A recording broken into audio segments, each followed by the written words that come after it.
Carpín buscaba o pase na frontal para Mostobou, sacou o Aston Villa. Collymore, vaise Collymore, ollo coa acción de Collymore, persoal liso para Joachim, a chegada de Joachim e o gol para o Aston Villa, o tanto de Julian Joachim.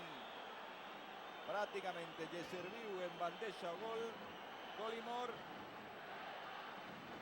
e Joachim nesa chegada no minuto 14 consegue o primeiro gol do partido. Volve a repetición porque podría haber fora de xogo. Efectivamente, o xogador inglés está un poquinho máis adiantado que o defensor céltico. Pois non o sinala o árbitro, pero Joachim saiu en fora de xogo nese pase de Collymore. E a pesar de que a xogada podía ser dubidosa, a impresión é de que estaba ligeiramente máis adiantado. Pero aí está, o gol que subiu o marcador e